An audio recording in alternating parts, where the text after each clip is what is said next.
Space, time और matter से लिपटी ब्रह्मांड ही सब कुछ है। पृथ्वी पे खड़े चांदनी रात में जब हम आकाश को देखते हैं तो अंधेरों से भरी काली चादर के बीच टिमटिमाते हुए तारे कुछ ऐसा ही नजर आता है। पर आपने कभी सोचा है कि पृथ्वी पे खड़े जहां से आप आकाश को देख रहे हो, आकाश के वही अलग अलग कोने से आपका घर यानी पृथ्वी कैसी दिखती है? और क्या आप इस खूबसूरत नजारे को देखना चाहते हो? अगर हाँ, तो आप तैयार हो जाओ, क्योंकि इस वीडियो के थ्रू हमारा सोलर सिस्टम के आखिरी छोर तक जाएंगे और वहां से अपना घर और ब्रह्मांड को देखने की कोशिश करेंगे। तो अपना सीट बेल्ट बांध लीजिए और हो जाइए तैयार, क्योंकि हमारा ये सफर बेहद ही रोमांचक और खतरों से भरा होने वाला है। नमस्कार, मैं गौतम और हमारे स्पेस सीरीज की इस एपिसोड में आपका स्वागत है। तो चलिए अपनी स्पेसशिप को पंख देकर इस यादगार सफर की करते हैं शुरुआत। दोस्तों देखिए, जैसे जैसे हम पृथ्वी से ऊपर उठ रहे हैं, हमारा घर कुछ ऐसा दिखने लगा। जरा देखिए अपना वो छोटा सा घर बादल के गलियारों के नीचे मानो ऐसे गुम हो रहा है जैसे रोज सुबह हमारे आंखों के सामने से चांद और तारे गुम होते हैं। खैर चलिए, अभी आप हमारी इस जर्नी में बहुत कुछ गुम होते देखोगे, शायद यकीन भी नहीं होगा, लेकिन ये बात भी उतना ही सच है जितना हम और आप इस वीडियो को देख रहे हैं। क्या आप इसे देख पा रहे हो और क्या आप इसे जानते हो? पृथ्वी के 400 किलोमीटर ऊपर ये भी आप ही का घर है। क्या? चौंक गए ना? जी आप इसे कह सकते हो मानव के द्वारा बनाई गई हमारा दूसरा घर, क्योंकि पृथ्वी से बाहर यही वो जगह है जहां से एस्ट्रोनॉट्स हमारी पृथ्वी और ब्रह्मांड में छुपी अनंत रहस्यों को जानने की कोशिश करते हैं, जिसे हम ISS इंटरनेशनल स्पेस स्टेशन के नाम से जानते हैं। जब हम इसके करीब आ ही गए हैं तो चलिए जरा इसमें घुसकर खिड़की से अपनी पृथ्वी को झांकते हैं।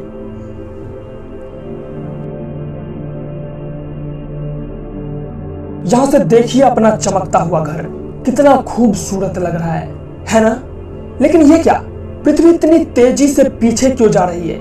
यही आप सोच रहे हो ना मेरे दोस्त। दरअसल यहाँ पृथ्वी पीछे नहीं जा रही, बल्कि हम इस स्पेस स्टेशन के साथ आगे जा रहे हैं, क्योंकि ये ISS 28,000 किलोमीटर प्रति घंटा की स्पीड से एक दिन में पृथ्वी का 16 चक्कर लगाती है। चलिए यहाँ से और आगे चलते हैं। जमीन से 40,000 किलोमीटर ऊपर ये देखिए पृथ्वी का चक्कर लगा रही मैन मेड सैटेलाइट, जो कि पृथ्वी पे हो रही हर एक घटना पे नजर रख रही है।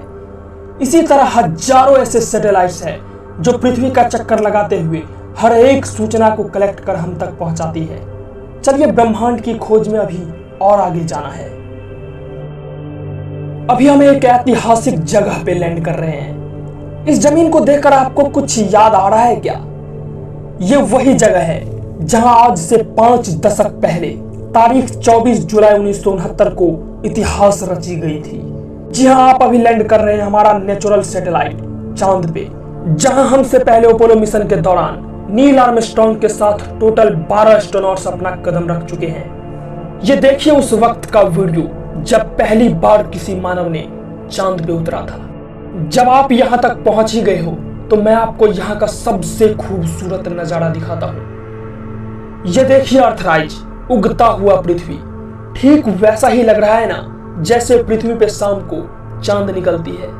हाँ, जरा गौर से देख लीजिए, निहार लीजिए, क्योंकि क्या पता ये नजारा आपको दोबारा फिर से कभी देखने को ना मिले।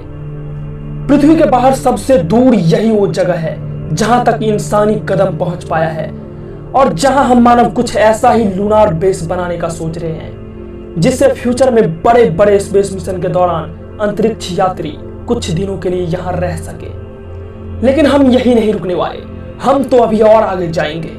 आपको अंधेरों से भरी इंटरस्टेलर स्पेस घुमाने का वादा जो कर चुके हैं, तो अब यहां से चले क्या?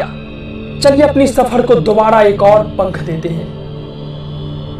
दोस्तों अभी आप देख रहे हो पृथ्वी का सबसे नजदीकी ग्रह वेनस यानी शुक्र को, जो 12,000 किलोमीटर डायमीटर के साथ सिर्फ 224 दिन में सूर्य का चक्कर लगा लेती है, जो हमारे सौर मंडल की सबसे गर्म ग्रह है, क्योंकि सूर्य से निकलने वाली हीट यहां तक आती तो है पर यहां से निकल नहीं पाती, इसी में ट्रैप होकर रह जाती है। लेकिन यहाँ आप उतरने की कोशिश भूल से भी मत करना, क्योंकि यहाँ अक्सर बारिश होती रहती है, पानी की नहीं सल्फ्यूरिक एसिड की। साथ ही यहाँ का एटमॉस्फेरिक प्रेशर पृथ्वी के तुलना में 92 टाइम्स ज्यादा है, जो शायद आपको चकनाचूर कर दे। इस सफर में आगे चलते हुए आप मरकरी यानी बुध को भी देख लीजिए, क्योंकि सोलर सिस्टम के 8 ग्रहों में यही वो प्लैनेट है जो सबसे छोटा है, जहां एक साल होता है सिर्फ 88 दिन का। दिन में यहाँ का टेम्परेचर 430 डिग्री सेल्सियस होता है, तो रात को -180 डिग्री सेल्सियस। चलिए अब हम यहां से अपनी लाल ग्रह की ओर रुख करते हैं। दोस्तों, अपनी सीट को आप जोर से पकड़ लो, क्योंकि पृथ्वी से 540 लाख किलोमीटर दूर अभी हम लाल ग्रह यानी मंगल पे लैंड कर रहे हैं। एक बात बताऊं, हमारे इस ऐतिहासिक सफर में आप दुनिया का सबसे खुशनसीब इंसान हो, क्योंकि आप मंगल पे अपना पहला कदम बढ़ाने जा रहे हो। आज तक कोई भी ऐसा शख्स नहीं जो इस जमीन पे उतर पाया हो, लेकिन चलिए हम यहां भी चलकर देखते हैं। 20वीं सदी के मध्य से लेकर आज तक यहां तक आने के लिए 50 से भी ज्यादा मिशन भेजी गई, पर आधा से ज्यादा मिशन बीच रास्ते में ही अपना दम तोड़ दिया। सन 1965 वो साल था जब पहली बार मानव के द्वारा बनाई गई ऑब्जेक्ट मंगल के सतह पे सक्सेसफुली लैंड कर पाया। यही है वो लैंडर मैरिनियर 4, जिसने पहली बार नासा के अंडर में मंगल पे उतरा था। उसके बाद तो कई सारी मिशन मंगल पे भेजे गए, जिसमें कई सारी लैंडर और रोवर को भी उतारा गया। यह है नासा के द्वारा भेजी गई सबसे बड़ा और एडवांस्ड क्यूरोसिटी रोवर, जिसमें एडवांस्ड लेवल की सेंसर और ड्रिलिंग मशीन के साथ 17 कैमरे लगे हुए हैं, जो कि मंगल पे मौजूद पत्थर और मिट्टी को स्टडी कर जीवन की संभावनाएं को तलाश रहा है। आपको तो भली भांति पता होगा कि पृथ्वी का सबसे बड़ा पहाड़ हिमालय पर्वत है, जिसकी सबसे ऊंची चोटी माउंट एवरेस्ट की ऊंचाई 29,000 फीट है। पर क्या आप जानते हो कि पूरी सोलर सिस्टम का सबसे बड़ा पहाड़ कौन सा है और कहां पर है? आप देख रहे हो, मंगल ही नहीं बल्कि पूरी सोलर सिस्टम का सबसे बड़ा पर्वत ओलंपस मॉन्स। 72,000 फीट का इस विशाल पर्वत की ऊंचाई समझ लो इतनी बड़ी है, जिसमें पृथ्वी के जैसे 3 हिमालय समा जाए। हमारे साइंटिस्ट अपने कई सारे रिपोर्ट्स में यहाँ पे पानी के मौजूदगी आइस फॉर्म में होने का दावा कर रहे हैं। अगर ऐसा सच में हुआ तो निश्चित ही फ्यूचर में पेड़ पौधों से भरा ये हमारा दूसरा घर होगा। स्पेसएक्स का मालिक एलन मस्क कहते हैं कि हम 2030 तक यहाँ पे कुछ ऐसा ही इंसानी कॉलोनी बसा देंगे। हालांकि ये बहुत ही मुश्किल है, पर नामुमकिन भी नहीं। क्या आप यहाँ से अपनी पृथ्वी को देखना चाहोगे? यहाँ पे घूम रहे क्यूरियोसिटी रोवर के द्वारा खींची गई तस्वीर में अपनी पृथ्वी और चांद को देखिए। एक ही फ्रेम में दोनों चमकता हुआ तारे की तरह दिख रहा है। अपनी पृथ्वी को ऐसे देख अजीब लग रहा है ना, लेकिन क्या करें दोस्तों, यही सच है। अब ज्यादा देर तक यहाँ रुकना ठीक नहीं, क्योंकि यहाँ पे तूफान कभी भी आ सकता है, और आपको तो पता ही होगा कि यहाँ पे एक तूफान को थमने में महीनों लग जाती है। इसलिए चलिए अब हम यहाँ से विदा लेते हैं। सावधान, क्योंकि अब हम मंगल और बृहस्पति यानी मार्स एंड जुपिटर के बीच एस्टेरॉयड बेल्ट में एंटर कर रहे हैं, जिसके बीच का सफर खतरों से भरा होने वाला है।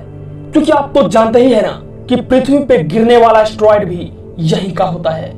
चलिए इसको पार कर जुपिटर तक पहुंचते हैं। अभी आप देख रहे हो गैस से बने हमारे सोलर सिस्टम का सबसे बड़ा प्लैनेट जुपिटर, जो कि पृथ्वी के द्रव्यमान से लगभग 318 गुना ज्यादा बड़ा है। जब आप इसे इतने करीब से देख ही रहे हो तो आपके मन में यह प्रश्न जरूर उठना चाहिए कि आखिर यहाँ इतने बड़े बड़े गड्ढा जैसे रेड स्पॉट क्यों है। जवाब में आप इसे ऐसे देखिए। क्या आप कुछ समझ पा रहे हो? दोस्तों, ये कोई गड्ढा नहीं बल्कि इस ग्रह पे पृथ्वी से भी 3 गुना बड़ा एक विशाल तूफान है, जो कि सैकड़ों वर्षों से आज तक उत्पात मचा रहा है।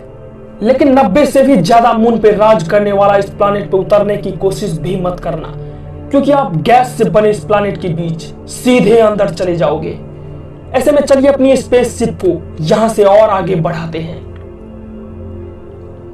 अपनी इस रोमांचक सफर में गैस से बने सोलर सिस्टम का दूसरा सबसे बड़ा प्लैनेट सैटर्न को देखिए तो गैस के छल्लों से बनी रिंग इसकी खूबसूरती में कैसे चार चांद लगा रहा है ना?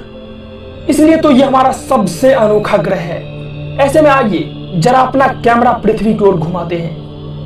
ये देखिए साल 2013 में यहां से कैसिनो स्पेसक्राफ्ट के द्वारा ली गई अपने घर की तस्वीर। यही है अपनी पृथ्वी और यही है अपना घर। चलिए अब हम अंतरिक्ष में एक और लंबी छलांग लगाते हैं। पृथ्वी से 150 मिलियन किलोमीटर दूर ये देखिए अपना भगवान, जो अपनी ग्रेविटी से पूरी सोलर सिस्टम को कंट्रोल कर रही है। इसका साइज इतना बड़ा है जो कि अपने अंदर 13 लाख पृथ्वी को समा जाए। इनसे निकलने वाली लपटें इसकी सरफेस से हजारों किलोमीटर ऊपर तक पहुंच जाती है। यही है जो अपनी ऊर्जा से पृथ्वी पे जीवन को चला रहा है। अगर ये ना होता तो आज हम ना होते। दोस्तों अब हम अपनी इस जर्नी में यूरेनस और नेपच्यून के साथ प्लूटो को बीट करते हुए पूरी सोलर सिस्टम को क्रॉस कर आउटर स्पेस में एंटर कर रहे हैं, जहां तक सूर्य की किरणें भी नहीं पहुंच पाती। यही है अंधियारों से भरी इंटरस्टेलर स्पेस, जो अपने अंदर अनंत रहस्यों को समाई हुई है। और जब हम यहां से अपनी हाई रेजोल्यूशन कैमरा के साथ अपनी सोलर सिस्टम को देखेंगे तो कुछ ऐसा ही अद्भुत नजारा दिखेगा। अरे ये क्या, देखो देखो, अंधियारों से भरी सोलर सिस्टम के बाहर आउटर स्पेस में हमारे अलावा ये क्या घूम रही है? ये तो वही स्पेसक्राफ्ट है ना जो आज से 45 साल पहले हमारे द्वारा छोड़ी गई थी। जी हाँ, आप देख रहे हैं वाइजर 1, मानव के द्वारा भेजी गई मात्र एक ऐसा मैनमेड ऑब्जेक्ट जो कि पृथ्वी से निकलकर सारे ग्रहों को पीछे छोड़ते हुए पूरी की पूरी सोलर सिस्टम क्रॉस कर 23 बिलियन किलोमीटर दूर यहां तक पहुंच गई। इसका मतलब फ्यूचर में किसी कारणवश अगर हमारी पूरी की पूरी सोलर सिस्टम भी क्रैश कर जाती है, ऐसे में हमारे द्वारा बनाई गई सिर्फ यही एक निशानी बचेगी जो जीवन के अस्तित्व का राज लिए इस ब्रह्मांड में घूम रही होगी। अंत में ये देखिए सोलर सिस्टम को क्रॉस करते समय वाइजर 1 के द्वारा ली गई पृथ्वी की अंतिम तस्वीर। ये है इस विशाल ब्रह्मांड में आपकी पृथ्वी की औकात, मिट्टी के धूल के बराबर, जो क्या पता कभी भी बिखर जाए। क्योंकि ये 1 लाख प्रकाश वर्ष में फैली आकाश गंगा के बीच 100 अरब तारों के समूह में सिर्फ एक गोला का चक्कर लगा रहा है हमारी पृथ्वी। और अपनी अगली वीडियो में ऐसे ही अरबों आकाश गंगा के बीच से निकलकर हम जाएंगे ब्रह्मांड की ओर छोर का पता लगाने। इसलिए हमारी इस नई खोज में अगर आप भी हमारा साथी बनना चाहते हैं तो चैनल को सब्सक्राइब कीजिए और बेल आइकन दबाइए, क्योंकि ब्रह्मांड के हमारी इस नई खोज में आप ऐसे ऐसे राक्षस को देखोगे जो पृथ्वी तो क्या बल्कि हमारे जैसे हजारों सोलर सिस्टम को पलक झपकते ही निगलने की क्षमता रखती है। तब तक के लिए आप हमारी अनंत ब्रह्मांड की इस वीडियो में पृथ्वी के जन्म से पहले का नजारा देखिए और अपने दोस्तों को भी शेयर कीजिए। शायद इस तुच्छ सी दुनिया को देखने का नजरिया आपके दोस्त का भी बदल जाए। बहुत बहुत धन्यवाद।